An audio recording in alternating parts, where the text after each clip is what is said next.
finalizar esto tiene que terminar sabiéndose los pasos adecuados y en orden para cada paso del análisis bacteriológico, ¿ya? Porque a partir de las siguientes clases vamos a ver cada paso uno por uno y aprender a hacerlo. Sin embargo, tienen que sabérselo bien para que la siguiente clase no digan cómo se siente, para qué era. Entonces, el tema que nos toca hoy es análisis bacteriológico, ¿ya?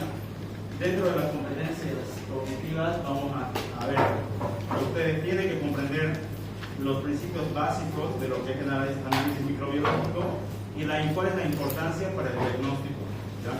Tenemos que aprender a identificar patógenos y su relación con las enfermedades que producen y analizar qué métodos de diagnósticos existen, directos o indirectos, ¿ok? Dentro de las competencias prácticas, ejecutar técnicas de laboratorio, aprender cómo se hace la función de Gram, aprender cómo se hace un cultivo bacteriológico y aprender cómo se determinan pruebas de sensibilidad a antibióticos, ¿sí? Se puede hacer esos estudios en laboratorio. Y lo más importante, porque esto es lo general, tal vez, lo que ustedes tienen que saber es cómo interpretan ese resultado de laboratorio microbiológico para establecer el diagnóstico o no de una enfermedad, ¿ok? De manera general, y esto no lo van a escuchar solamente acá, cuando un paciente viene con una enfermedad, en la mayoría de los casos es de etiología infecciosa, ¿sí? Es decir, causado por un agente patógeno. Generalmente la mayor cantidad de enfermedades que se ven en el hospital es o porque tiene una neumonía, o porque tiene una infección urinaria, o porque tiene una infección gastrointestinal. Son la mayoría, pero la mayoría de casos que aparece en el hospital, ¿no? Ya son muy raros los casos donde tiene una patología bien específica, insuficiencia cardíaca, otro tipo de patologías, pero más predominan en nuestro medio las enfermedades infecciosas y es de lo que uno más se preocupa. Dentro de los pilares del diagnóstico, ya eso sería la palabra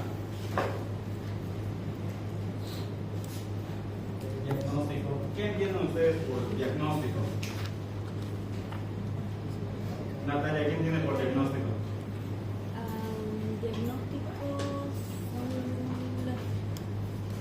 Diagnóstico es como la acción de detectar o dar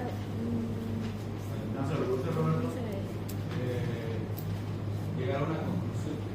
Llegar a una conclusión de alguna patología que lleva. Va por ahí. La idea general del diagnóstico es decir, de manera vulgar, ¿no? Decir que este paciente tiene o no tiene la enfermedad, ¿sí? ¿Qué enfermedad tiene? Eso es diagnosticar. Usted, señora, está con neumonía. Usted, señor, está con una ETS. Usted, señorita, está con, no sé, una infección cutánea. Eso es diagnosticar, decirle al paciente, señora o señor, usted tiene esto. Pero ¿en qué se basa uno para decir? No se inventa, no es que se invente de eso, usted tiene neumonía, porque sí. Se basa en tres pilares básicos, fundamentales. Y aquí lo pueden ver en la pantalla en grande. Mi clínica, mi epidemiología y mi laboratorio. Estos tres pilares son fundamentales para cualquier diagnóstico de cualquier enfermedad, no solo relacionado a enfermedades infecciosas. Cualquier enfermedad que se imaginen dentro de la práctica médica, se utiliza estos tres pilares para diagnosticar, para decirle, sí señor, usted efectivamente tiene neumonía. Pero vamos a detallar cada uno de estos pilares. ¿En qué se basa la clínica? No se olviden, son tres pilares de diagnóstico, pregunta de examen. ¿En qué se basa la clínica? en los signos y síntomas. En la visualización de signos y síntomas. Si yo sospecho de una infección respiratoria, la paciente, ¿con qué síntomas va a venir a unirse? Si sospechamos de una infección del tracto respiratorio, ¿con qué síntomas cree usted que viene? Viene con tos, irritación, se me pica la garganta, me duele la garganta, ¿qué más? ¿Pero? Viene con odinofagia, me duele el tragar, vendrá en algunos casos con secreciones nasales, rinorrea, vendrá con dolor de cabeza, fiebre, con tos, con esputo. ¿Sí? Y eso es la recolección de signos y síntomas. Ustedes empiezan a preguntarle a su paciente, ¿qué tiene? Ah, ya, y lo van anotando.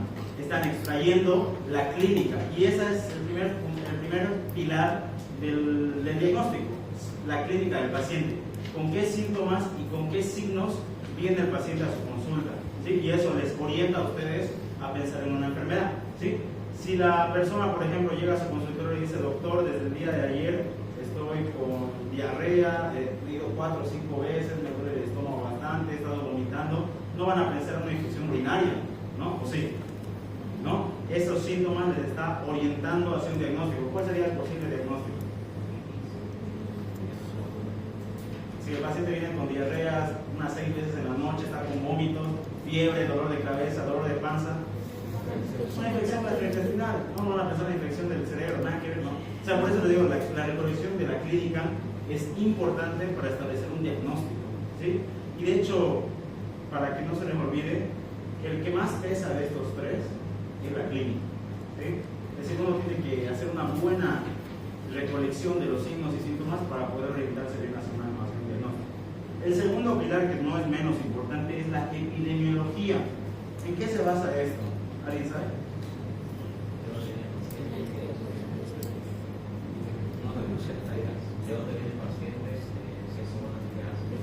Exacto, su área epidemiológica del paciente.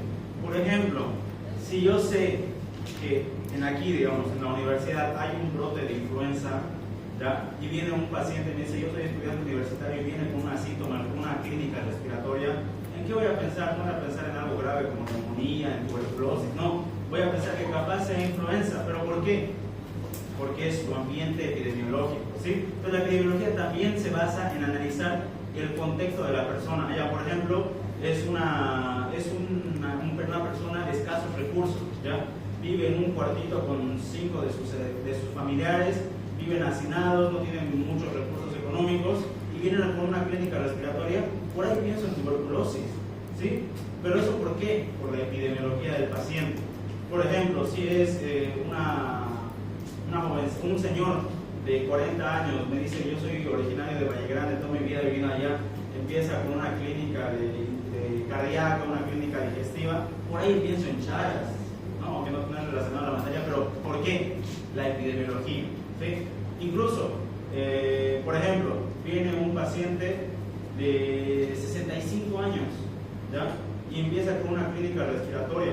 Probablemente piense en los agentes patógenos que atacan más a las personas mayores y no hacia los pediátricos, ¿sí? Entonces, eso es epidemiología, analizar el contexto, la situación del paciente para orientarnos hacia un diagnóstico, ¿sí?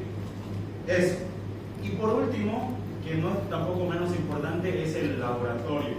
Es decir, ya, ustedes tienen la clínica del paciente, saben todos sus signos, sus síntomas, saben su contexto epidemiológico, saben de dónde viene, de qué trabaja, si en su familia hay algún otro enfermo, saben todo eso, ok. Pero el último pilar es con el que terminan de confirmar sus sospechas. Nunca de los nunca uno se basa solo en el laboratorio, ¿sí? De hecho, lo enseñan más adelante que el médico que va y pide al paciente 50.000 estudios para ver si le achuntan algo, es un médico que no sabe diagnosticar, ¿sí? El laboratorio es específicamente para confirmar sus sospechas. El paciente tiene neumonía, ok, con la clínica y la epidemiología, entonces realmente lo único que hago con los laboratorios es solicitar laboratorios que me confirmen que efectivamente sí tienen neumonía, pero yo ya lo sabía. ¿Por qué? Por su clínica y su epidemiología. ¿Me dejan entender? ¿Sí? De hecho, nos dice un libro bonito, una frase que la clínica y la epidemiología nos dan más del 50% de nuestro diagnóstico, ¿sí? Que solo con saber qué síntomas y signos tiene, que solo con saber su ambiente epidemiológico, nosotros ya tenemos nuestro diagnóstico casi completo, ¿sí? Y terminamos de completar con los estudios de laboratorio, ¿ok? ¿Se entendió esa parte? Ok, 3 pilares fundamentales que no se les puede olvidar, pero esto aplica para cualquier enfermedad. En este caso, en este contexto del tema que estamos hablando, hablamos específicamente de enfermedades infecciosas, ¿ok? Entonces, dentro de las enfermedades infecciosas existe ese laboratorio de microbiología clínica que procesa las muestras para descubrir o aislar agentes patógenos específicos. El laboratorio de microbiología clínica identifica la presencia de patógenos en tejidos, en muestras o líquidos corporales del paciente. ¿Y cómo lo hace? Utiliza una serie de técnicas. Va a teñir a la muestra con la división de Gram, de Nielsen, va a cultivar la muestra en medios específicos para ver la presencia o crecimiento de... ¿Me avisan si se corta de ahí arriba? Para ver si hay o no crecimiento de patógenos. Va a analizar las muestras sanguíneas para ver si hay anticuerpos o no que estén hablando de la presencia de un patógeno. Va a analizar para detectar la presencia de antígenos debido a una respuesta inmunitaria. y va a analizar la sangre en busca de material genético del patógeno para ver si sí o no. ¿Ok? Entonces, cuando ustedes estén intentando hacer el diagnóstico de una enfermedad infecciosa, tienen que tener en cuenta dos conceptos muy importantes. ¿Qué significa diagnóstico presuntivo y diagnóstico diferencial? ¿Ya? Aquí, como lo dice el término, ya después les pregunto, diagnóstico presuntivo viene a ser la hipótesis inicial que uno tiene sobre el paciente. Si el paciente viene, por ejemplo, lo que les decía al principio, viene con diarreas, viene con vómitos, viene con fiebre, dolor de cabeza, lo primero que ustedes me dijeron, ¿qué fue? Infección gastrointestinal. Eso es diagnóstico presuntivo, lo que uno supone o hace una hipótesis de lo que cree que puede tener el paciente. ¿Sí? Entonces, en este caso era una infección gastrointestinal. Sin embargo, vamos a tener muy en cuenta los diagnósticos diferenciales. ¿Qué es un diagnóstico diferencial? Son patologías similares a la clínica del paciente. Por ejemplo, viene un paciente, no sé si no han llevado patologías, si me dicen si no. Por ejemplo, viene un paciente con la piel amarilla. ¿Cómo se llama eso? Ictericia. Viene con ictericia. ¿Ya? ¿Y qué piensan? ¿Perdón? Allá me dicen hepatitis, aquí me dicen insuficiencia hepática. ¿Qué más? Puede ser una causa renal, puede ser una causa hemolítica, autoinmune. Entonces, fíjense varias cosas, pero ambos o todos, perdón, se presentan con una misma clínica, similar. ¿Sí? Entonces, ahí uno tiene que establecer un diagnóstico diferencial. Es decir, el paciente viene con ictericia y yo busco qué posibles diagnósticos me pueden dar ictericia. Estoy haciendo un diagnóstico diferencial. Tal vez sea hepatitis, tal vez sea insuficiencia hepática, tal vez sea una enfermedad autoinmunolítica, inmune. Puede ser cualquiera de los tres, ambos me cursan, o malaria, incluso la malaria igual, o la fiebre amarilla. Ya cualquiera de esos viene con ictericia en el paciente.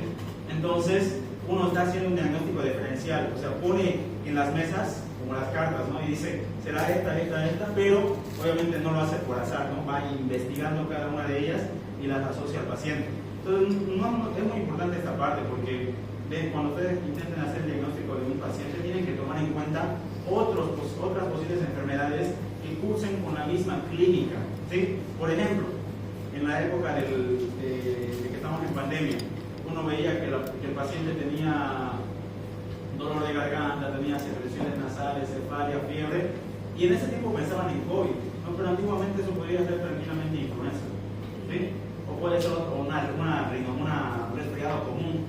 Entonces, se sitúan los tres, pero ¿cuál es al final? ¿Cómo yo determino cuál es al final? ¿Ya? Pero el hecho de que ustedes empiecen a analizar más posibilidades es lo que se conoce como diagnóstico diferencial, ¿sí?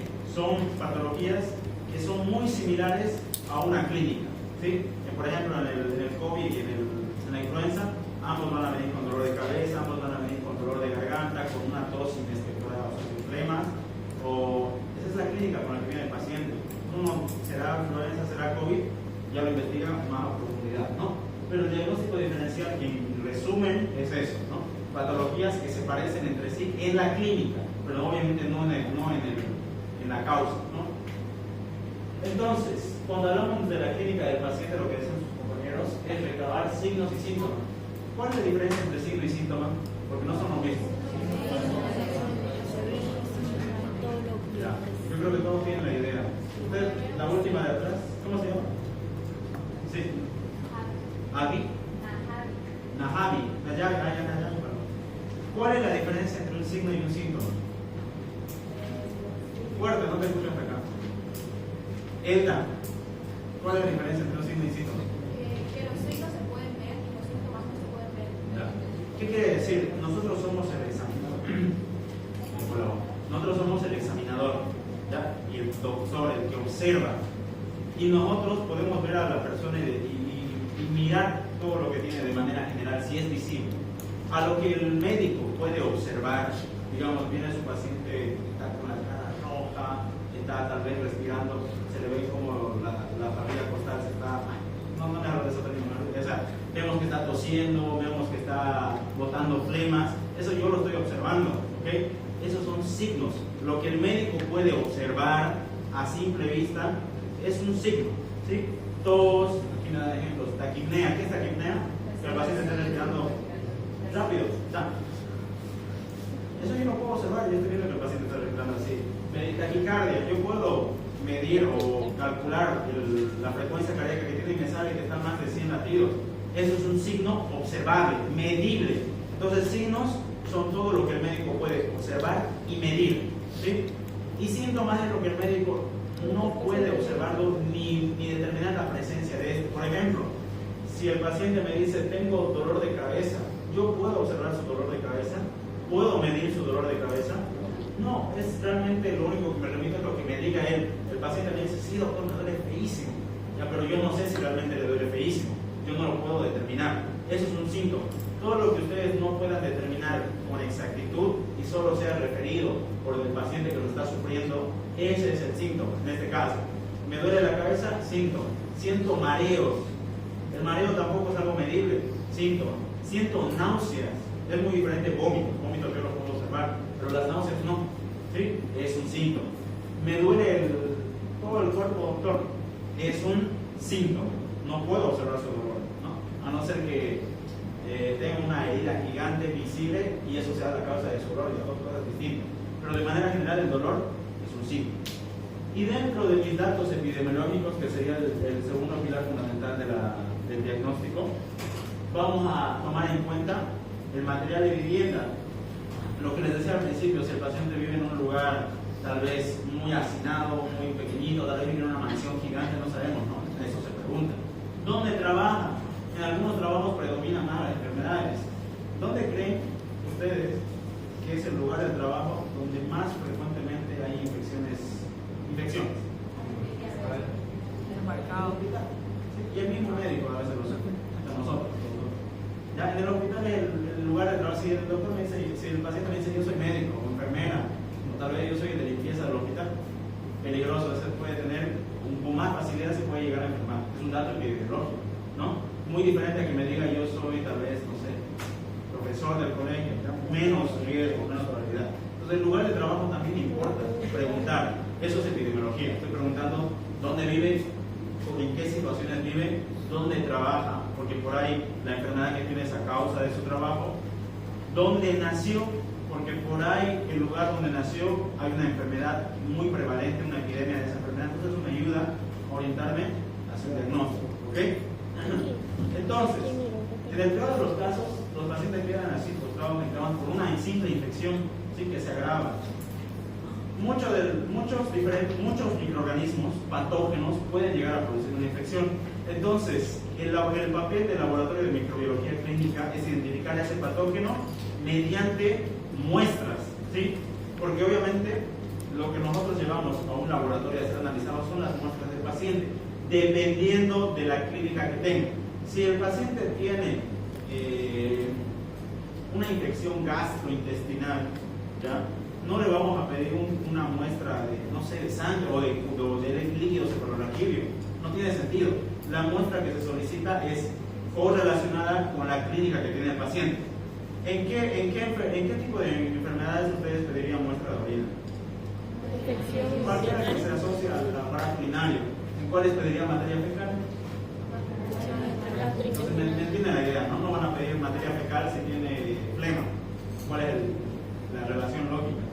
Pero dentro de las muestras que uno puede solicitar al paciente para hacer un análisis microbiológico, se puede llevar muestras de orina, se puede llevar materia fecal, se puede llevar muestras de esputo, se puede llevar muestras de líquido cefalorraquídeo. ¿Dónde está el líquido cefalorraquídeo? El sistema nervioso central. ¿Dónde? Bueno, ya. Sí. Dentro de todo el espacio, ¿no? Que sería el espacio laringeo, ¿ok? Sistema nervioso central. Podemos llevar muestras de tipo exudativo. Ya, por ejemplo, la paciente tiene una lesión pustulosa. ¿Saben qué es pus? Vamos a hacer una colección de material infeccioso. Por ejemplo, tiene pus en las amígdalas. Podemos llevar esa muestra de exudados, se conocen como exudados, y llevarlo al laboratorio. Por ahí tiene no entro en esos detalles, ¿no? Pero podemos llevar diferentes tipos de secreciones para hacer un diagnóstico microbiológico. Entonces el laboratorio agarra la muestra, la procesa y al final me lanza un resultado. Tiene Staphylococcus aureus en tal muestra, ¿ok? Entonces, lo que les decía, ¿no? ¿Qué muestras se pueden hacer? Teñir, cultivar, analizar los anticuerpos, analizar los antígenos, detectar el material genético. Okay. ¿Cuál es la conexión más importante que hay entre el médico y el laboratorio? La muestra del paciente. ¿Sí? Y esto acá es importante, importantísimo. Si ustedes no llevan una correcta muestra al laboratorio, ¿el resultado del laboratorio va a ser correcto? Tampoco, no. Entonces, ¿de qué depende un correcto estudio laboratorial? De la calidad de la muestra. ¿Sí? En muchos casos, ustedes no van a llevar la muestra, sino le van a decir al paciente que la lleve, pero tienen que asegurarse de haberle explicado pasito por pasito de qué tiene y qué no tiene que hacer el paciente al momento de llevar su muestra. ¿Okay? Si nosotros le decimos lleve ese, el paciente no se como él se imagina lo va a llevar. Incluso, y en esa imaginación, capaz haya algo que no debió haber hecho, entonces la muestra ya no nos sirve para procesar y no nos sale un resultado correcto. ¿Sí? ¿Me dejo entender? Entonces, es importante que el médico, al momento de solicitar sus estudios de laboratorio, se asegure una y dos veces que el paciente le haya entendido cómo tiene que llevar la muestra. ¿Sí? Porque no llevar la muestra ya. Pero en otros casos, el médico es el que va a recolectar la muestra. Por ejemplo, tiene pus a nivel de las pleuras. El paciente no va a llevar su muestra de líquido pleural, ¿no? El médico lo va a extraer. O tal vez tiene una infección a nivel del sistema nervioso central, tiene que llevar líquido cefalorraquídeo. ¿Y de dónde va a sacar el paciente su líquido cefalorraquídeo? El médico lo trae, ¿no? Entonces, en la mayoría de casos, nosotros tenemos que enseñar al paciente a llevar su muestra, y en otros casos, nosotros tenemos que extraer la muestra, el médico. ¿Ok? Entonces, en ambos casos, nos tenemos que asegurar de que la muestra sea de calidad.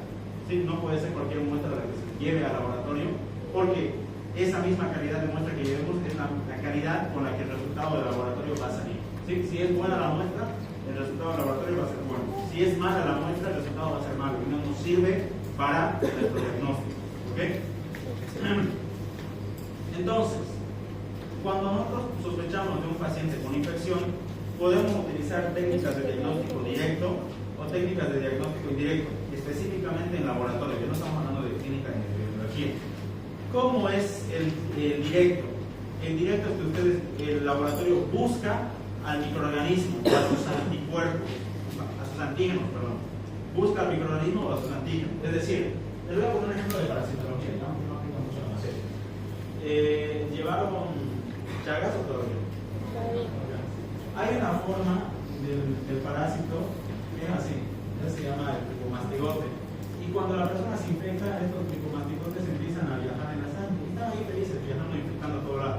Entonces, el laboratorio que hace, saca una muestra de sangre, la pone en un portaobjetos y la lleva al microscopio. Y si en el microscopio ve a esta forma de parásito, dice, tiene Chagas. Eso es un diagnóstico directo, porque el médico, el del laboratorio está observando de manera directa al microorganismo. O sea, lo ve y dice que este está ahí. ¿Okay? Eso es diagnóstico directo. Detecta al microorganismo de manera directa o alguna de sus partecitas capaz, detectó, no sé, las proteínas que se liberan, etc. ¿no? Detección directa. Pero la detección indirecta sería el estudio de los anticuerpos. ¿Qué eran los anticuerpos? Eran proteínas que producen los linfocitos B, y estas proteínas van a buscar al patógeno para neutralizarlo. ¿Sí? Entonces, en un diagnóstico indirecto, el laboratorio busca a estas proteínas, a los anticuerpos. Anticuerpos, ¿ok? Eso no es diagnóstico directo, es indirecto. Simplemente estamos buscando a esas proteínas que fueron activadas a causa del patógeno. ¿Se entiende, no, la diferencia entre directo y indirecto? ¿Cómo me lo conceptualizas, diagnóstico directo, Roberto? Controlamos la causa directa. Ya. Encontramos al patógeno directo, ya, de manera directa. Y Sergio, ¿cómo interpretas el diagnóstico indirecto? ¿No estuvo atento? Miguel, ¿cómo interpretas el diagnóstico indirecto?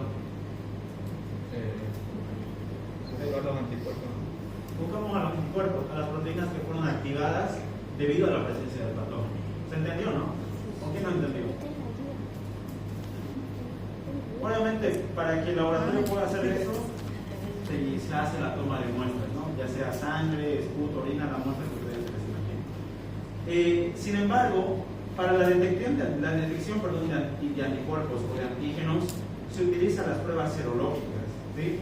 Estas pruebas serológicas son estudios sanguíneos. Van a buscar el concepto de serología, ya lo entiendan, pero es el estudio de los anticuerpos y antígenos que se producen. Pero estas pruebas se hacen directamente en el suero sanguíneo, ¿ya? Se utiliza suero sanguíneo para hacer este tipo de análisis laboratorial. Pero en estas muestras serológicas de suero, fíjense que nosotros casi siempre esperamos a la fase de convalescencia para demostrar un aumento del número de anticuerpos. Generalmente, ¿qué quiere decir eso? Cuando la persona está empezando la infección recién, todavía no hay anticuerpos, ¿sí? Los anticuerpos, ¿saben cómo se producen?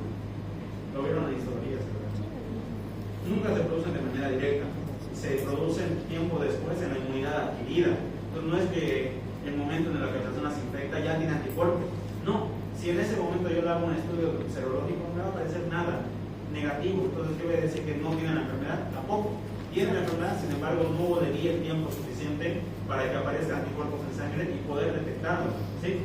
Entonces, generalmente las pruebas serológicas se utilizan después de todo el periodo de enfermedad, nunca al principio, porque no va a haber anticuerpos seguramente, ¿ok? Pero en el caso de que sospechemos de infecciones bacterianas, ya bacterias, generalmente lo que nosotros nos tenemos que apuntar es al examen bacteriológico, ¿ya? Son pruebas rápidas de detección de antígenos. Podemos utilizar la PCR. La PCR, hay dos PCR, ¿ya? Cuando hablamos de PCR.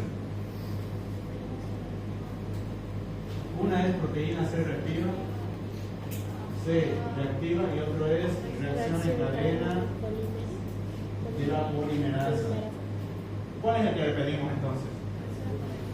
Esta, la reacción en cadena de polimerasa. La PCR sirve por otra cosa, ¿no? La proteína C reactiva.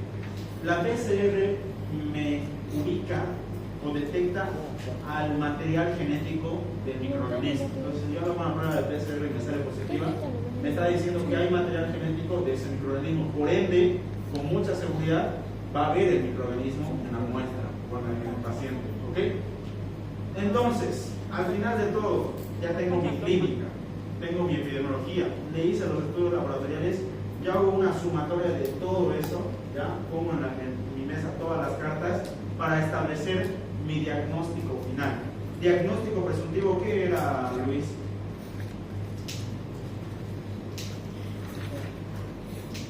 ¿No? ¿No se acuerda? Ignacio, ¿qué era diagnóstico presuntivo? Era la hipótesis que se tiene de la infección.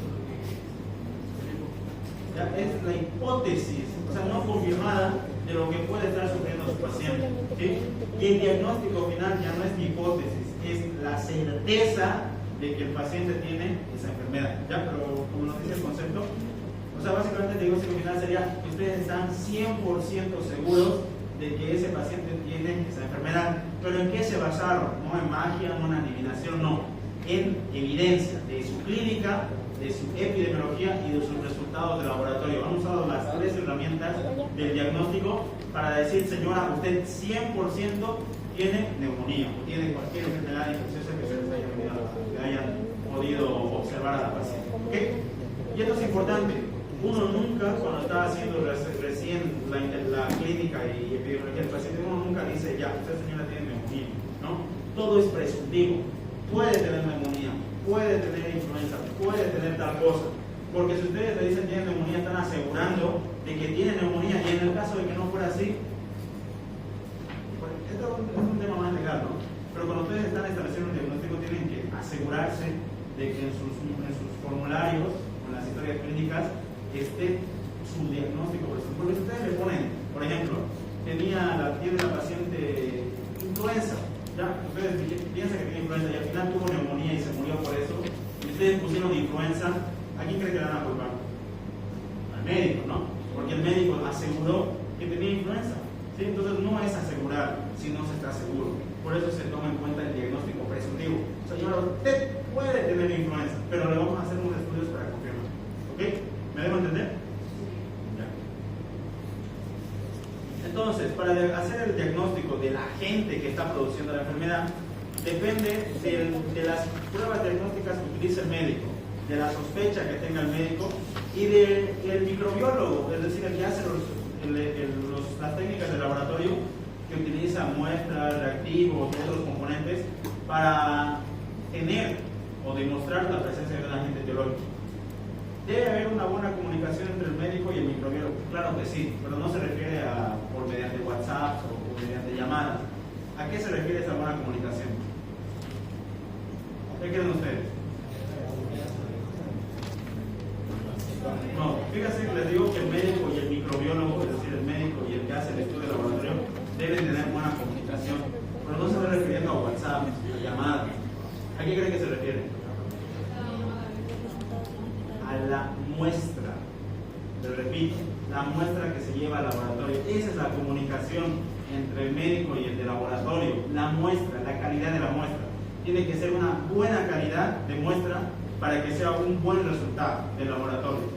¿Sí? Si la muestra es mala, no nos sirve el laboratorio.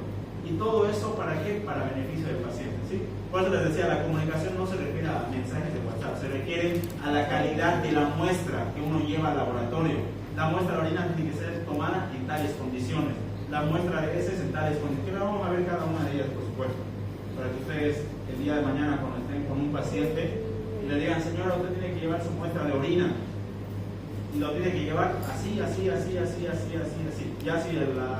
no hace mal, pero lo hemos explicado, por lo menos, ¿no? Ahora aquí viene la parte importantísima y a partir de acá todo se lo tienen que saber de memoria. Ya pasó el examen. ¿Cuáles son los pasos del análisis bacteriológico? Es decir, una vez yo hice mi entrevista con el paciente, mi consulta, le saqué signos, síntomas, le dije, señora, váyase a hacer un examen de la orina, ¿no? Se llama urocultivo. Váyase a hacer un urocultivo, lleve su orina en tales condiciones. El de laboratorio recibe la muestra, inicia estos pasos. Estos son los 5 pasos de un análisis bacteriológico, de memoria. Lo primero que hace el de laboratorio cuando está con la muestra en sus manos es agarrar la muestra y mirarla al microscopio de manera directa, así, directo, se llama examen directo. Agarra la muestra, por ejemplo, orina, agarra una gotita de orina, la monta sobre lo vamos a hacer la siguiente semana, la monta sobre un cubreobjetos y la mete al microscopio. Y en el microscopio va a observar una serie de elementos dependiendo de la muestra, que ahorita lo vamos a ver. Después, otro tantito de la muestra lo lleva para teñir, hace la tinción de Gram. En la tinción de Gram, ¿se acuerdan qué me decía la tinción de Gram? Si es Gram positivo y si es Gram negativo, ¿solo eso?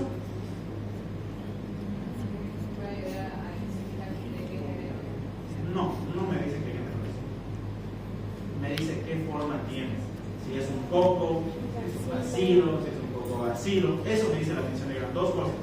De qué, si es Gram positivo o Gram negativo, y si es coco, si es diplococo, si es estreptococo, si es estafilococo, si es bacilo. Eso me dice la tinción de Gram. Dos cosas. Una vez que tiñe la muestra, la miró al examen directo, agarra otro tantito de la muestra y la empieza a cultivar en un medio de cultivo y eso lo manda a una incubadora, ¿ya? Y después de que en el cultivo crecen las bacterias, si es que hay bacterias, agarra un poquito de la muestra de bacterias y la somete a procesos bioquímicos para identificar con nombre y apellido qué bacteria es, ¿ya? Señor, es un estreptococo, ¿pero cuál? El Pneumoniae, el Agarictiae, el Diógenes, ¿cuál?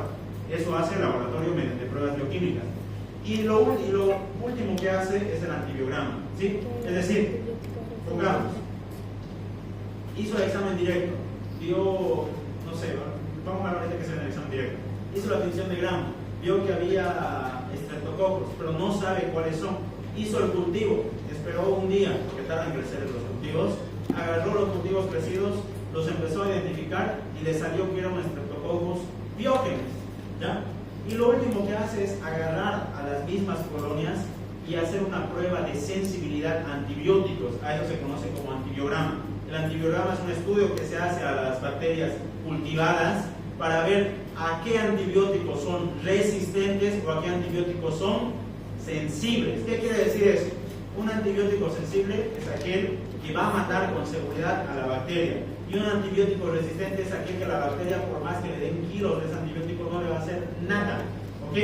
¿Cuál le darían a su paciente para tratarlo? Sensible. El antibiótico sensible, ¿no? Pero ustedes no saben cuál es sensible. ¿Quién les dice cuál es sensible y cuál es resistente? El antibiograma. Sí o sí, en cualquier examen bacteriológico tienen que estar estos 5. No están estos 5, está incompleto, no nos sirve. Nos tiene que decir el examen directo qué división tiene, cuáles son los patógenos cultivados identificados y cuál es el antibiograma. Y creo que este es el más importante, el antibiograma, porque si uno no sabe qué antibióticos le puede dar o no le puede dar, por ahí le da el resistente y no le hace nada y se muere a los días. Ya, vamos a ver eso más adelante. Entonces, lo primero que se hacía era el examen directo. Después se agarra la muestra y se tiñe. En la tinción de Gram, ¿se acuerdan qué grupos de bacterias no se tiñen con la tinción de Gram? A ver, Gabriela, ¿qué bacterias no se tiñen con la tinción de Gram?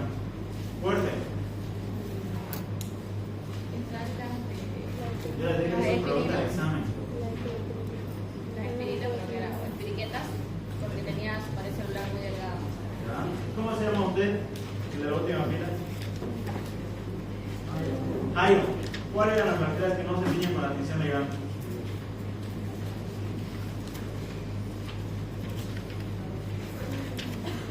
Eran tres, ¿no? Tres grupos. ¿Nadie se acuerda? ¿Van a dar eso a su examen, Ignacio? La fuerza, no te escuché bien. Micoplasma, micobacteria y microqueta. Excelente. Micoplasmas, ¿por qué? Porque no tiene pared celular. Micobacterias, ¿por qué? Porque tiene presencia de ácidos glicólicos insolubles en el colorante. Y espiroquetas, ¿por qué? Pared celular delgada. No se olviden de esos tres porque les van a traer ese examen, se lo prometo, curadito. Capaz. Entonces, si en la tinción de Gram no me sale nada, ya no se tiñeron nada, entonces capaz sea una bacteria que no se tiñe con la tinción de Gram. Hago la tinción de Ciel-Nielsen, ¿ok? No las espiroquetas, sino de las micobacterias.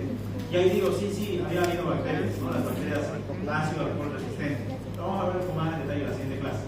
Agarran la muestra y en estas placas de vidrio se conocen como placas Petri, ese es el nombrecito de las herramientas. Se pone un medio de cultivo, es decir, un ambiente en el cual esa bacteria pueda vivir como si fuera nuestro cuerpo, ¿no? Y ahí se la cultiva.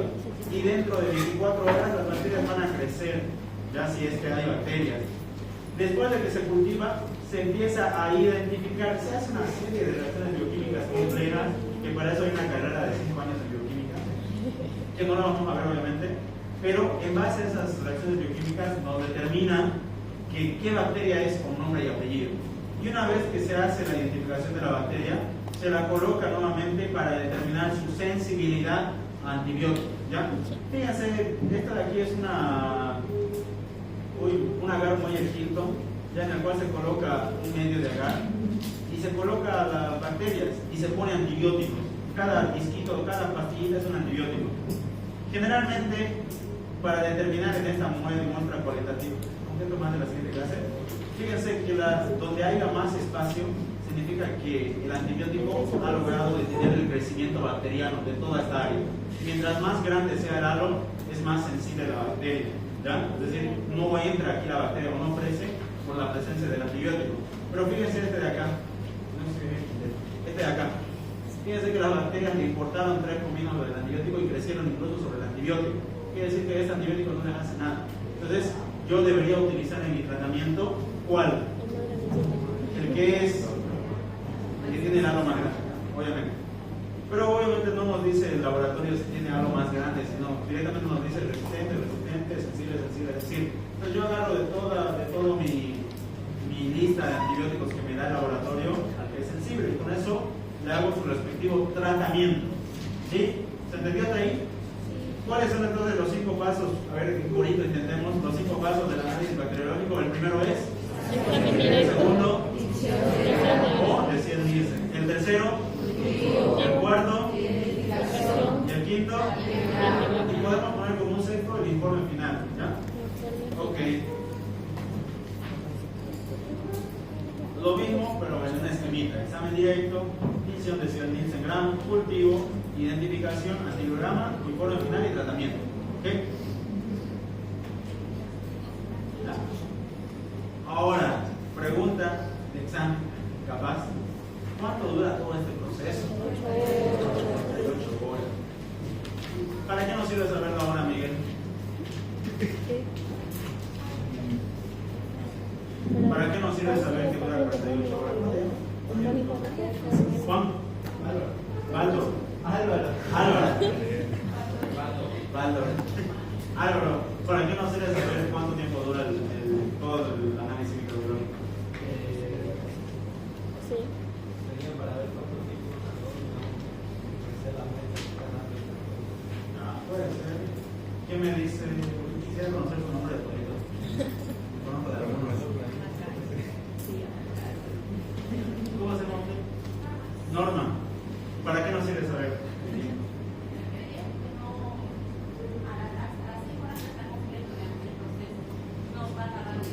Excelente.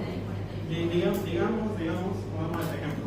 Digamos que la paciente es una señora viejita, está con una neumonía feísima y tenemos que meterle tratamiento ya nomás o si no se nos muere. ¿Ok? Entonces hacemos que llevamos nosotros la muestra de esputo de la señora, vamos al laboratorio y le decimos, señor, proceso nuevo, ok, te recibe el laboratorio y de impaciente yo vuelvo a las 3 horas y le digo, ¿ya está? ¿Qué me va a decir el laboratorio? No. ¿Vuelvo a las 6 horas? ¿Ya está? ¿Qué me va a decir el laboratorio? No. ¿Vuelvo a las 12 horas? ¿Ya está? Le digo, me va a votar probablemente de ahí. No estaba, ya sé, no estudió. 48 horas, 2 días. ¿Sí? Es decir, el proceso dura 2 días. Cuando ustedes cualquier análisis de bacterias, o sea, microbiológico que ustedes soliciten, va a tardar 2 días y si es un laboratorio me lo probo hasta 3 días. ¿Ok? Bueno, no sé si puede. Pero va a tener 3 días. Nunca va a estar ese mismo día, jamás de los jamases, ni mucho menos, o sea, nunca va a estar en horas y tampoco en el día. Sí o sí va a haber un tiempo. Y el laboratorio les dice, a veces les dice, no vuelvan en 2 días, 3 días.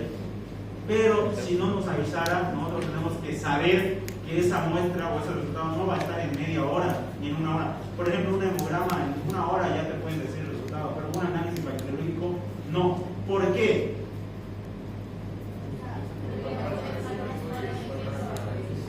Porque se utilizan el cultivo para que nosotros una vez sembramos en el cultivo no crece al rato. O sea, ¿se acuerdan de la curvita de la doctora? Acá, sube acá, se queda acá, ¿no? La curva de crecimiento bacteriano, ¿ya? Tarda en crecer, no crecen en un segundo las bacterias. Y ese proceso un día entero me va a tardar para que haya esta fase. ¿Cómo se llama esta fase? Estacionaria, ¿no? Cuando las bacterias ya terminaron de crecer en su medio de cultivo. ¿Ok? ¿Me dejé entender? Entonces lo que hace el laboratorio el primer día, o sea, lo primero que tiene que hacer el laboratorio es hacer el examen directo, tinción, todas las tinciones y el cultivo. Una vez hace el cultivo solo le tocó esperar, no puede hacer más. Ya cuando al día siguiente vea los cultivos, empieza a hacer los cultivos, empieza a identificar uno por uno, hace crecer en la placa de antibiograma e incluso puede esperar otro día más. Por eso el proceso dura de manera general 48 horas en el laboratorio más rápido y se puede alargar hasta 72 horas. ¿Okay? O sea, de 2 a 3 días me hacen esperar el resultado. Y vamos a ver más adelante en cultivos de sangre, en cultivos incluso puede tardar hasta 7 días. ¿Sí? Entonces no es cosa de media hora. Entonces el segundo día ya hará la lectura del cultivo, hará la identificación de la bacteria y empezará a hacer el antibiograma. Y al día siguiente terminará de leer el antibiograma y me dará la lista de cuáles son sensibles, cuáles son resistentes. Y todo eso me lo manda en un papelito de un informe y yo lo leo. Y en base a eso le digo, ya señora, vamos a iniciar este tratamiento. ¿Ok? Hay modelos de informes bacteriológicos, hay muchos. Es el que vamos a ver al menos en esta materia todo el año. ¿Sí? Y algunas veces, como examen, les va a tocar rellenar uno por uno de estos datos, como ustedes fueran en el laboratorio. ¿Okay? Pero tienen que saber cómo rellenar. ¿Okay? ¿De acuerdo? En la muestra se coloca qué muestra se utilizó. Ya puede ser orina, esa es la que ustedes hayan utilizado, esa es la muestra que se coloca. Y el estudio o el examen que se solicita, ¿cuál va a ser? Dependiendo de la muestra. Tiene nombre y apellido. ¿Ya? Vamos a ver un ejemplo. Digamos que sospechamos una infección urinaria. Entonces, ¿qué le vamos a pedir? ¿Qué estudio le pedimos? Un cultivo de orina, o al revés, un cultivo, que sería lo mismo. ¿Ya? En el examen directo, es decir, cuando el laboratorio agarra la muestra y la coloca al microscopio, va a poder observar si hay leucocitos, si hay células epiteliales, si hay eritrocitos u otras cosas. Pero los tres que sí o sí se notifican, si hay leucocitos, si hay células epiteliales o si hay eritrocitos. Y eso es importante. ¿Saben qué es un campo microscópico, no? ¿O no? ¿Sí o no? Si ustedes agarran su microscopio y empiezan a ver, ¿cuál es la imagen que ven? Un redondo, ¿no? Y aquí se ve toda la muestra. ¿Sí o no? ¿Sí? Cada redondo es un campo microscópico. Si yo recorro un poquito más la muestra y veo este otro segmento, este sería otro campo microscópico. ¿Me van a entender? Cada sector que yo veo con el lente del microscopio es un campo microscópico. ¿Sí? Entonces, en mi muestra puede haber varios campos microscópicos que yo puedo observar, ¿no? Obviamente todos en el mismo tamaño. Y se abrevia CPM, campo microscópico. ¿Okay? Entonces, en este campo microscópico puede haber células, puede haber eritrocitos, puede haber, no sé, incluso puede haber células epiteliales que son más grandes. Las bacterias generalmente no se ven en el examen directo, ¿sí? Es muy difícil observar bacterias acá, pero sí se puede ver leucocitos con sus gránulos, sí se puede ver eritrocitos, ¿no? Con su forma bicóncava, o se puede ver células epiteliales. Y el laboratorio me dice cuánto de estos ve por un campo microscópico. ¿Me dejo entender, no? El valor normal de leucocitos en un campo microscópico, en uno, es decir, en uno solo esto, máximo de 5 a 10 leucocitos. Es decir, que el laboratorio va a ver hasta 10 de estos en uno, ¿sí? De 5 a 10. Si ve más, significa que está aumentado, probable de infección, ¿sí? Solo el valor de leucocitos en un campo microscópico es de 5 a 10. El valor de eritrocitos en un campo microscópico es de menor a 5. O sea, puede ver 1, 2, 3, incluso puede ver ninguno, está bien, mientras sea menor de 5. Mayor de 5 eritrocitos puede ser que haya sangre en la muestra, ¿ok? Y las células epiteliales son escasas o nulas, ¿ok? Si hay una célula epitelial podrá ser 1, 2 capaz, pero si hay muchas células epiteliales, generalmente significa que mi muestra está contaminada, ¿ok? No tiene que haber células epiteliales en un examen directo. 1, 2, pero escasas, ¿sí? Y eso se notifica. Ahora fíjense en este examen directo de esta orina. Fíjense que en el examen directo vio el de laboratorio en este campo microscópico 15 leucocitos. ¿Sí? ¿Cuánto es el valor normal? 5 a 10. Entonces está aumentado, sobreaumentado. Eso puede indicar infección. No se olviden que los leucocitos son los primeros que salen en el momento que se establece una infección, ¿no? Y se van al lugar específico de la infección. Entonces, si hay más leucocitos, significa que con más seguridad ha empezado una respuesta infecciosa en ese lugar y los leucocitos fueron a defender. En este caso, células epiteliales escasas. ¿La muestra es contaminada? No. Si fuera, aquí se coloca 3, ¿no? Escasas, regulares o abundantes. Ya cualquiera de los 3 casos lo puedan notar. En este caso son escasas, no debe haber más de 2. Entonces, no es una muestra que está para analizar. Si en el caso me apareciera células epiteliales abundantes, directamente esa muestra que le mandamos al laboratorio fue mala, ¿sí? No fue bien recolectada. Entonces tendríamos que repetir de nuevo si queremos que nos salga bien el estudio del laboratorio, porque si no, no va a salir bien. El único lugar o la única muestra que va a tener grandes cantidades de células epiteliales es si hacemos un cultivo de secreción vaginal, ¿sí? La única muestra que sí va a haber células epiteliales abundantes. En la mayoría de muestras, orina, esputo, líquido, cefalorraquídeo, tendría que haber nulo de células epiteliales, ¿ok? Y si hay, es que se contaminó. ¿Me dejé entender? Ok, la única muestra que generalmente sí se ven células epiteliales en cualquier cultivo de secreción vaginal, ¿no? O capaz de mioma urinaria, aunque no es común. Y eritrocitos en este caso no se observan. Perfecto. Entonces, podemos decir que tiene leucocitos aumentados, tiene células epiteliales escasas, y eritrocitos no hay. Ok, es una muestra que sí se puede procesar, ¿sí o no? ¿Sí la puedo leer como diagnóstico para mi diagnóstico? Sí. Si aquí me dijera abundante, no me fijo en lo demás, porque con seguridad va a tener un mal resultado, porque no se midió bien la muestra. Lo segundo que se hacía era la tinción de Gram. La tinción de Gram solo te va a poner la morfología y si es positivo o negativo, ¿sí? Cocos, Gram positivos. Bacilos, Gram positivos. Bacilos, Gram negativos. No te va a decir nada más, ¿ok? Solo eso lo tienen que decir. Entonces ustedes cuidado que coloquen cuando les toque rellenar tinción de Gram. Colocan así algunos. Tinción de Gram, le ponen Staphylococcus aureus. Así le ponen algunos, ¿no? ¿De dónde se inventó que la tinción de Gram se puede identificar a la dice la morfología y si es positivo o no a la reacción del colorante. Nada más. ¿Me deja entender? Que eso estaría terriblemente mal. Tinción de Ziel-Nielsen. ¿Qué detectaba la tinción de Ziel-Nielsen? Presencia de ácidos alcohol resistentes o no. Y les va a poner, como en este caso no se observa, o si hay, les pueden poner par positivo, ¿ya? Y les pueden poner la cantidad de cruces, positivo 1, 2, hasta 4 cruces. Y eso me dice cuántos bacilos hay por campo morfológico, que no vamos a poner más adelante, ¿ok? Y en el cultivo bacteriológico, ahí recién se pone con nombre y apellido a la bacteria identificada, ¿sí? Ahí recién ustedes tienen que colocar el nombre y el apellido de la bacteria. En este caso es un Staphylococcus saprophyticus, ¿ok? Y por último el antibiograma, ¿ya? En la columna de sensibles le ponen así: sensibles, intermedios y resistentes. Les da una lista de antibióticos. Todo eso sería un informe de laboratorio de microbiología, ¿ok? Entonces, en base a esto, fíjense, su paciente vino con una infección urinaria, ¿ya? Este es su resultado de laboratorio. ¿Qué le dirían a la señora? A ver, ¿cómo te llamas tú? Sí. Miguel. Tu paciente vino a tu consultorio porque tenía una infección, o sea, sentía que orinaba demasiado, le dolía al orinar, ¿ya?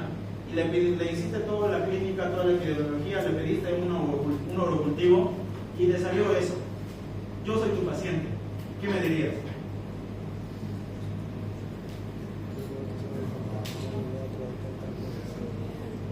Así me vas a decir, no sé. ¿Ah? ¿Qué me diría? Señora, señor, usted tiene una infección urinaria. ¿Y qué más? A ver, ¿cómo te llamas? Sí, tu nombre. Danitza. Yo soy tu paciente. ¿Qué me dirías con este resultado? Fuerte, que te escuchen hasta atrás. Infección urinaria debería sea recetable antibiótico que sea de amikacina, que es sensible. Listo, entonces yo lo que le diría, señora, usted sí tiene una infección urinaria, le vamos a hacer tratamiento con amikacina y empiezo a escribir mi receta. Obviamente lo van a poner más adelante. Pero eso es el resultado del diagnóstico final. ¿Su diagnóstico final cuál fue? Una infección urinaria por un Staphylococcus saprophyticus. Eso es mi diagnóstico final. Antes de hacer el laboratorio yo pensé que tenía una infección urinaria. Eso es el diagnóstico presuntivo. ¿Sí? ¿Con qué lo terminé de confirmar? Con mi laboratorio. Y entonces, señora, usted tiene infección urinaria por tal bacteria, entonces le vamos a hacer tratamiento con este. Listo. ¿Ok? Y eso sería el mejor de los escenarios, ¿no? De una relación médico-paciente. Bien, si me entendieron todos, espero que sí, porque este es el tema más importante de la parte práctica de la materia. ¿Ya? Vamos a hacer una ronda de preguntas del profesional. ¿Cómo se llama la que está parada? ¿Mariela? Variña. ¿Qué identificamos en el laboratorio de microbiología, aparte de parásitos y hongos? ¿Ah? No te escucho. Bacterias. ¿Qué más? ¿Cuáles eran los 4 organismos que estudia la microbiología? Eso. En la microbiología estudiamos bacterias, hongos, virus y parásitos. ¿Ok?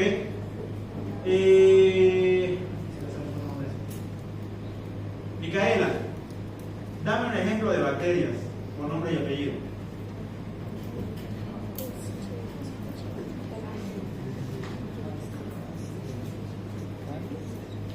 ¿Ah? ¿Me discutes? Escherichia coli. Escherichia coli, excelente. O sea, aquí ni siquiera les voy a mostrar porque es lo que ustedes sepan, ¿no? Yo les voy a poner acá y se copian de ahí, pero pueden ser un montón de ejemplos. Un ejemplo de bacteria. Roberto. Helicobacter pylori, ya me dice Nicole. Perfecto. Ejemplo de virus. Josué. Hasta atrás que escuchen. Virus. Un flavivirus. ¿Usted otro virus? Un coronavirus. ¿Miguel otro virus? Virus del dengue. Virus del dengue, virus de la rabia. Excelente. Eunice, un ejemplo de parásitos. Daemoga steolítica, Nathalie, un ejemplo de parásito. ¿Ah?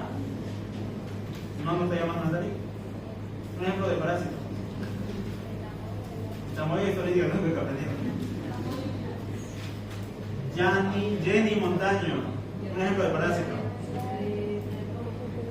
Triatoma infesta, aunque ese es el vector, ¿no? Trypanosoma cruzi, digamos. Ahí ponen ese, sus ejemplos de ustedes, ¿no? Norma, un ejemplo de hongos. Malassezia purpura.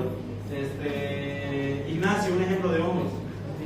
Cándida albicans, excelente. Javier, ¿cómo te llamas? Sí. Jairo, un ejemplo de hongos. Aspergillus.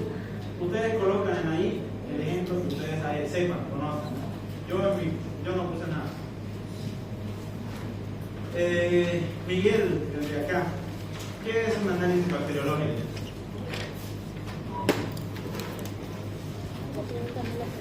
No te escucho.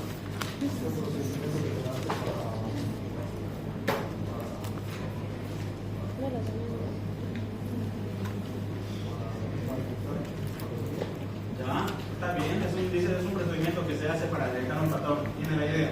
Sergio, ¿qué sería un análisis bacteriológico?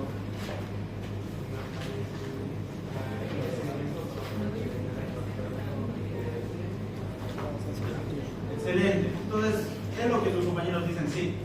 Es un conjunto de métodos o técnicas que vamos a utilizar para determinar e identificar a un patógeno o un microorganismo. ¿Sí?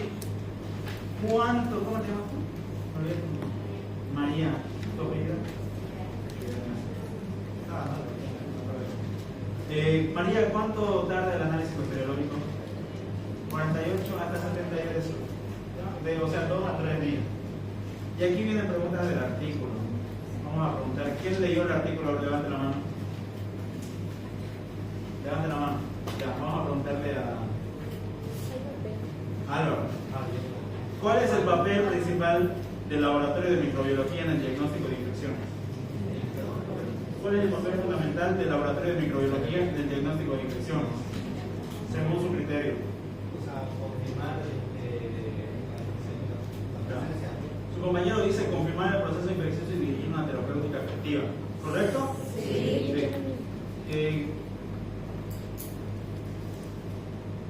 A ver, levante la mano los que no leyeron el artículo. No le voy a hacer nada. Ayelén, ¿cuál es uno de los principales problemas que enfrentan los laboratorios de microbiología en países que están subdesarrollados, según su criterio? Resultados microbiológicos incompletos. ¿Qué dicen ustedes? ¿Es correcto? Sí. Bien. Miguel, ¿qué microorganismos se mencionan como problemáticos en el contexto de la resistencia de antimicrobianos? Según el criterio de la B. Dice que los Acinetobacter, los Aureus, las Pseudomonas, las Klebsiella y los Heterobacter. ¿Qué dicen los demás? Sí. Cuando en su informe de laboratorio tengan la presencia de alguna de estas bacterias, asústense, ¿ya? Porque son las que mayor índice de resistencia tienen antibióticos. De hecho, de todas estas 5 que me menciona acá, les voy a mandar una imagen. Los Acinetobacter, las Pseudomonas, son los más resistentes. ¿Por qué? Porque estas bacterias son de ámbitos hospitalarios, viven en el hospital. En el hospital, como ustedes saben, si las bacterias tienen contacto entre ellas y si una es resistente, tranquilamente le pasa resistencia a otra. Y así se van pasando sus habilidades unas entre otras. Pero al final las bacterias del hospital, como las Acinetobacter, terminan siendo altamente resistentes. Y no hay antibiótico que pueda curar al paciente. Y en muchos casos se mueren por eso. ¿Sí? De hecho, no sé si alguna vez han escuchado que en el 2050 la nueva pandemia va a ser la muerte por agentes multiresistentes. Esa va a ser la primera causa de muerte, le va a ganar al cáncer. ¿Sí? ¿Ya? Actualmente hay un montón de bacterias resistentes. Actualmente, y cada año hay más, ¿no? Pero de las que nos tenemos que preocupar principalmente son de estas. Natalia Méndez, ¿qué sugiere como una estrategia para mejorar el diagnóstico microbiológico según su criterio? Incorporar tecnologías de diagnóstico rápido, diría yo. Ya, su compañera dice incorporar tecnologías de diagnóstico rápido. ¿Qué dicen los demás? Sí, ¿no? Porque ¿para qué vamos a incrementar los antibióticos? Depende, igual se van a hacer resistentes, ¿no? ¿Para qué vamos a reducir la comunicación? No tiene sentido. ¿Y para qué vamos a aumentar la duración de los antibióticos? Tampoco. Y si hay ya, ¿por qué sería contraproducente aumentar la duración del tratamiento con antibióticos? ¿Por qué vamos a matar la microbiota? Respuesta sencilla. Si mata microbiota se van a enfermar de otras cosas aparte. Uy, bueno ya. ¿Qué se menciona como una consecuencia del uso inadecuado de antimicrobianos? La emergencia de patógenos resistentes. Lo que les decía en la anterior clase, el tratamiento antimicrobiano o con antibióticos tiene que ser con fundamento. No le pueden dar antibióticos porque sí, por decir las dudas o por si acaso. Tienen que estar seguros de que sea una infección. ¿De qué tipo va a ser la infección, Jairo, para dar antibióticos? ¿Perdón? ¿Microbiana? Bacteriana. Microbio puede ser un virus, un parásito. Tenemos que estar 100% seguros de que sea una infección bacteriana para implementar un antibiótico. Si no estamos seguros, cultivo. Y hasta que no estemos seguros, bueno, vamos a ver qué hacemos. No, pero más adelante lo vamos a tocar. Pero tenemos que estar 100% seguros de que sea bacteria. Si no es bacteria, simplemente le estamos dando el antibiótico de manera negligente. Vamos a producir más resistencia, le destruimos la microbiota y una serie de cosas más. Incluso cada antibiótico tiene su propia reacción adversa en el cuerpo. Entonces, fíjense, si no estamos bien seguros de que tiene infección bacteriana, le damos antibiótico por dar, le vamos a afectar al paciente y a nuestro entorno de las peores formas. ¿Sí? Creo que esta es la parte final. Fíjense el patrón para responder esto. Si usted sospecha de una infección urinaria, ¿cuáles son los signos y síntomas con los que el paciente viene? ¿Cuál es la muestra que le mandan a recolectar? Y a esa muestra, ¿qué estudio solicita? Ya vamos a hacer ese ejercicio mental. Aquí fíjense que me pone términos médicos. Ok, yo estoy seguro que algunos todavía no están familiarizados con los términos médicos. Le voy a preguntar y me sirve si me dicen dolor de panza, por el momento, solo por el momento. ¿Ya? En sus palabras. Gabriela, si usted sospecha de una infección gastrointestinal, ¿con qué signos y síntomas vendría el paciente al consultorio? Con dolor abdominal, con vómito, diarrea. Excelente, viene con dolor abdominal, vómitos y diarrea. ¿Qué muestra le mandaría a recolectar? Materia fecal. Materia fecal. ¿Y qué estudio en esa materia fecal se haría? Coprocultivo. Y Copro- examen parasitológico. ¿Perdón? Examen parasitológico y coprocultivo. Principalmente si estamos sospechando de infección bacteriana, coprocultivo. El parasitológico, por eso se llama coproparasitológico, se hace en caso de sospecha por parásitos. ¿Ya? En este caso importante el coprocultivo. Se puede decir coprocultivo, se puede decir cultivo de heces, depende, ¿no? No el orden no altera. Excelente. Nos viene con vómitos, diarreas, gastralgias, a lo que nos conocemos nosotros como el dolor abdominal, ¿ya? Y muestra a recolectar las heces o la materia fecal y análisis que se solicita coprocultivo. Tengan mucho cuidado, les advierto que si en el examen ustedes le colocan coproparasitológico y no coprocultivo, les aseguro que esa respuesta está mal. ¿Okay? Estamos hablando aquí en contexto de bacterias. ¿Ya? Un parásito, pongan eso. Aquí estamos en bacterias. Sí.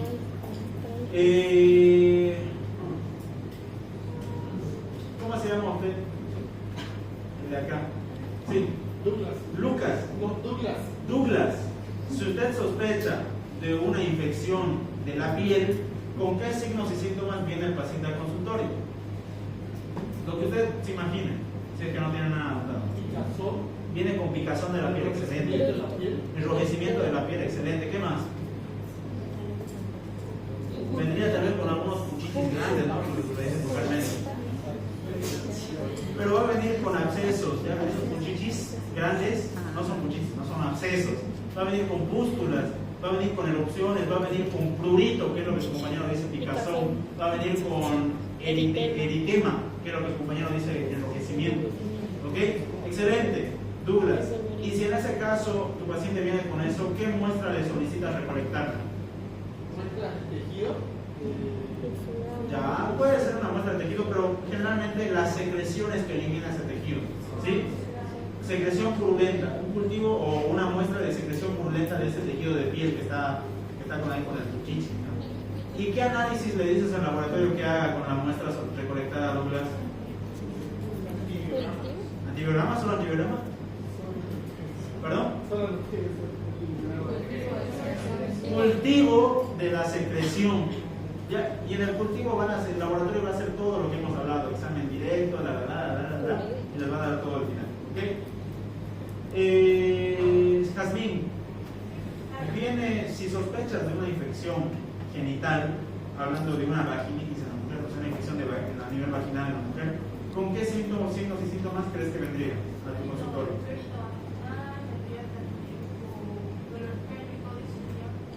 La paciente va a venir con picazón, va a referir que le pica el área genital, prurito vaginal, va a referir ¿qué más dijiste? Disuria, le va a dificultar orinar, pero ¿por qué? Porque tiene relación directa con el meandro, o sea, relación o cercanía directa con el meandro urinario, y va a venir tal vez con alguna secreción a nivel vaginal y un olor fétido generalmente, ¿sí? ¿Ya? A la secreción, y esto es importante, va a referir dolor al momento de tener relaciones sexuales, ¿sí? Un dolor muy molesto y incómodo. Al dolor de las relaciones sexuales, de cuando están teniendo las relaciones sexuales, se conoce como dispareunia, ¿sí? Es decir, a partir de ahora no le digan, o sea, díganlo con el término adecuado, ¿sí? Aparte de todo lo que vamos a aprender acá, también vamos a aprender a llamar a los signos y síntomas por su nombre, ¿no? Ya no le van a decir dolor de cabeza, le tienen que decir tal y como se llama, ¿ok? En el caso de la picazón a nivel genital, prurito vaginal, se llama prurito. El dolor al momento de tener relaciones sexuales, dispareunia. Leucorrea significa a la secreción vaginal. Sí, va a ver, la paciente dice, no sé, mi ropa interior se manchó con una secreción verdosa, amarillenta, grisácea, espumosa. A ese conjunto de eliminación de secreciones, leucorrea, decimos. ¿Okay? Y Ignacio, si tu paciente o sospechas de una infección genital en un varón y piensas que tiene un cuadro de uretritis, es decir, una infección de la uretra masculina, ¿con qué signos y síntomas crees que venga el paciente a tu consultorio? prurito. Igual prurito, excelente. ¿Qué más? Disuria, es decir, le dificulta orinar. ¿Qué más? También Dispareunia, dolor al tener relaciones sexuales. ¿Algo más?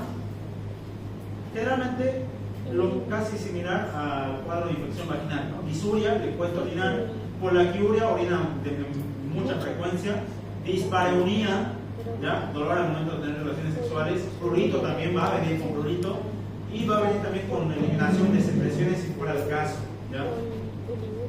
Ignacio, entonces, tanto en una vaginitis o una uretritis, ¿qué muestra le vas a solicitar al paciente recolectar? Una secreción, una recolección de la secreción vaginal o de la secreción de uretra. ¿Y qué análisis se va a solicitar?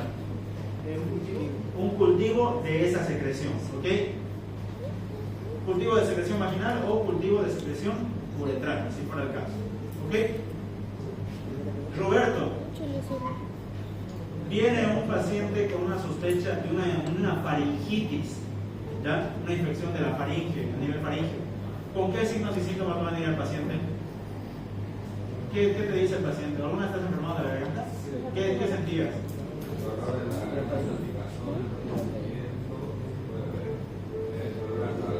Excelente. Dolor al tragar, una odinofagia, le cuesta tragar, disfagia, picazón, puede ser no dolor. Entonces fíjense que principalmente la clínica de faringitis, disfagia, dificultad para tragar, les dice quiero tomar hasta el agua, no puedo, no me entra. Odinofagia, le duele tragar hasta su saliva, eso es dolor, odinofagia. Y va a venir probablemente con fiebre, ¿no? Álvaro, si sospechas de un paciente que tiene neumonía, una infección del parénquima pulmonar, ¿con qué signos y síntomas vendría el paciente? Presencia de moco, ¿Ya? Va a venir con tos, va a venir con flemas, expectoración, va a venir tal vez la flema con sangre, no está mal, va a venir con fiebre, capaz, va a venir con dolor de cabeza. Entonces, generalmente la clínica más importante es la tos con expectoración, ¿ya? O con flema, vulgarmente dicho, pero correctamente dicho, con expectoración, la fiebre y el dolor pleurítico. ¿Qué es dolor pleurítico? un dolor que siente el paciente al momento de inspirar. Dice, o le va a contar a una del paciente: estoy respirando y cada que respiro siento una punzada acá, dependiendo del pulmón afectado. Eso es dolor pleurítico. De hecho, estos tres señores, la tos con expectoración, el dolor pleurítico y la fiebre, es la triada de neumonía. Los síntomas me están avisando de una posible neumonía en el paciente. Entonces, Álvaro, en cualquiera de los casos, ¿qué tipo de muestras solicitaría recolectar? En el caso de la neumonía, esputo, y en el caso de la bronquitis, un cultivo de la secreción faríngea. En ambos casos, o cultivo de la secreción faríngea o cultivo del esputo recolectado. Voy a volar esta parte porque creo que ya se va. ¿Sí? Si en caso de que viene con tuberculosis pulmonar, sospechamos de tuberculosis, va a venir con tos, con expectoración sanguinolienta, hemoptisis, va a venir con pérdida de peso, fiebre, sudoración nocturna, va a venir con diaforesis nocturna, con tos de predominio nocturno, ¿ok? Y nosotros solicitaríamos también un cultivo de una muestra de esputo, de la cual le pediríamos una baciloscopía serial. Fíjense la diferencia. Ustedes, si sospechan de tuberculosis, no le ponen cultivo de esputo porque no va a salir probablemente. Lo que se solicita en tuberculosis es una baciloscopía serial. ¿Sí? Pero el GeneXpert también, dependiendo, generalmente el GeneXpert lo vamos a hacer cuando sea un paciente inmunodeprimido para detectar si hay una resistencia a la rifampicina. Sí, pero también complica. ¿Por qué lo están levantando? No acabé todavía. Y por último, Micaela, si sospechas de una infección meningia, una meningitis, ¿con qué síntomas y signos crees que vendría el paciente? Una cefalea, un dolor de cabeza intenso, ¿qué más? Fiebre, excelente, ¿qué más? Generalmente cuando hay una meningitis, el paciente ni siquiera puede girar su cabeza así, una rigidez de nuca, ¿ya? Todo eso es la clínica de la meningitis. ¿Qué muestras recolectaremos para estudiar? De verdad, Micaela. Líquido cefalorraquídeo. ¿Y qué pedirías del líquido cefalorraquídeo que se estudie? Solo amigrama. ¿Cómo se llama? En común.